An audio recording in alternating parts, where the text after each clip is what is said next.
শুধু বর্তমান সময়ই নয়, ইতিহাসের পাতায় নানান সময়ে নানাভাবে উঠে এসেছে এই শহরের প্রসঙ্গ। শিয়ালদহ থেকে ২২ কিলোমিটার দূরের এই জনপদটি একসময় ছিল ব্রিটিশ কর্তাদের সাপ্তাহিক বিশ্রামের জায়গা। মনোরঞ্জনের জন্য কালে কালে তৈরি হলো বাগান বাড়ি, আর বাকিটা ছিল বড় বড় গাছ জঙ্গলে ভরা। বারাসাত বর্তমান উত্তর ২৪ পরগনার অন্যতম প্রধান শহর। জানেন কি কতটা প্রাচীন এই জনপদ? কি ছিল এই জায়গার গুরুত্ব? বারাসাত নাম হলো কেন? কেনই বা অষ্টাদশ ঊনবিংশ শতাব্দীতে বারাসাতকে ব্লু ডিস্ট্রিক্ট বলা হতো? তিতুমির কে? চাঁপাডালি মোড় নামকরণ কেন হয়েছে?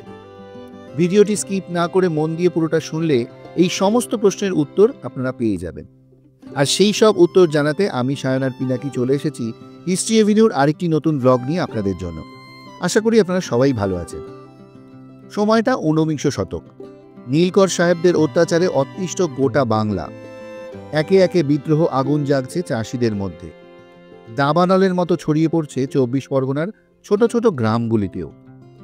সেই সময়ই উঠে এলেন এক ব্যক্তি, নাম সৈয়দ মীর নিসার আলী। সকলেরই অপছন্দের তেতো ওষুধ অনায়াসে খেয়ে ফেলতেন বলে ছোটবেলায় নাম হয়ে গিয়েছিল তিতু। সেখান থেকেই তিতুমির। ইংরেজ নীলকর সাহেবদের অত্যাচারে অতিষ্ঠ মানুষের পাশে এসে দাঁড়িয়েছিলেন। শুরু করেছিলেন গণবিদ্রোহ।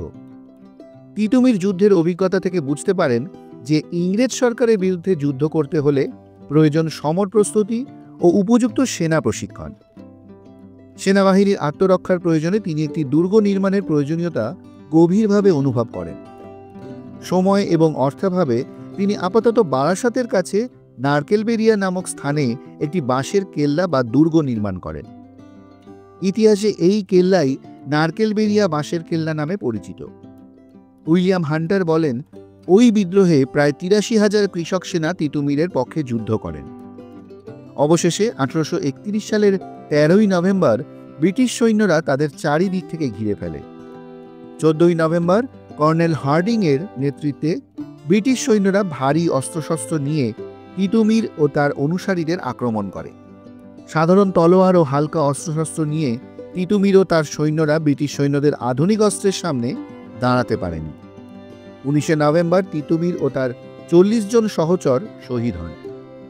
তার বাহিনীর প্রধান মাসুম খাঁ বা গোলাম মাসুমকে ফাঁসি দেওয়া হয় এবং বাঁশের কেল্লা গুঁড়িয়ে দেওয়া হয়। ব্রিটিশ শাসনের প্রথম দিকে বারাসাত পরিচিত ছিল ব্লু ডিস্ট্রিক্ট বা নীল জেলা নামে। নাম শুনেই কারণটা কিছুটা আন্দাজ করা যাচ্ছে। অত্যধিক নীল চাষের জন্য এমন নাম। যেমন নীল চাষের আধিক্য, তেমনই অত্যাচারের বাড়বাড়ন্ত। পরে ঊনবিংশ শতকের মাঝামাঝি থেকে বারাসাতের রূপ বদল হয় কিছুটা। ১৮৬১-তে মহকুমা শহর হিসেবে একে চিহ্নিত করা হয়। বারাসাতের ইতিহাস সুদূর প্রসারী এবং দুর্ভেদ্য। গুপ্ত যুগ থেকে বারাসাতের ইতিহাস পাওয়া যায়। বারাসাত উত্তর ২৪ পরগনা জেলা। শহরটি সুন্দরবনের বদ্বীপ অঞ্চল ছিল। তখন বারাসাতে বাঘ, কুমির তথা অন্যান্য বন্যজন্তু বাস করত। তার সাথে বাস করত আদিবাসীরা। ওই সময় বারাসাতে সুবর্ণবতী ও লাবণ্যবতী নামে দুটি নদী প্রবাহিত হতো। বর্তমানে নদীগুলি তার নামে ও চরিত্রে ভ্রষ্ট হয়ে সতী ও নোয়াই নামে কোনো ক্রমে টিকে আছে। বর্তমানের কাজীপাড়ায় অধুনা লুপ্ত সুবর্ণবতী নদীর ধারে জগদীঘাটায় ছিল মহারাজ প্রতাপাদিত্যের নৌঘাঁটি। আইনি আকবরী থেকে জানা যায় ১৬১১ খ্রিস্টাব্দে আকবরের সেনাপতি মহারাজ মানসিংহের হাতে মহারাজ প্রতাপাদিত্য পরাজিত হন এবং পরে তাদের আগ্রায় নিয়ে যাওয়া হয়। কিন্তু প্রতাপাদিত্যের ব্রাহ্মণ সেনাপতি শঙ্কর চক্রবর্তীকে আকবর স্ত্রী যোধাবাই এর অনুরোধক্রমে সসম্মানে মুক্তি দেওয়া হয়। এই শঙ্করের বাসস্থান ছিল বারাসাতে, যা এখনো বর্তমান বারাসাতের দক্ষিণ পাড়ায়। মোগল সম্রাট জাহাঙ্গীরের রাজত্বকালে আরও একজন বারাসাতবাসী যুবক রামসুন্দর মিত্র বঙ্গদেশের জমি জরিপের কাজে আকবরের ভূমি রাজস্ব মন্ত্রী টোডরমলকে প্রশংসনীয় সহায়তা করেন। তিনি রায় রায়ন উপাধি ও গয়া জেলার জায়গিরদারি লাভ করেন। ১৬শ শতাব্দীতে পীর হজরত একদিল শাহ বারাসাতের কাজীপাড়ায় বসবাস করতে শুরু করেন। গৌড়ের হাবশি সুলতানি রাজত্বের শেষ সময়ে ১৭০০ সালের দিকে অথবা উনি হোসেন শাহের রাজত্বকালের প্রথম দিকে বারাসাতে আসেন বলে অনেকে মনে করেন। কথিত আছে উনি অনেক অলৌকিক শক্তির পরিচয় দেন। এই দরবেশ ইসলাম ধর্ম প্রচারার্থে এসেছিলেন বলে অনুমান করা হয়ে থাকে। এখানে প্রাচীন মসজিদ আছে এবং তার স্মৃতি সম্মানে বাৎসরিক মেলা অনুষ্ঠিত হয়।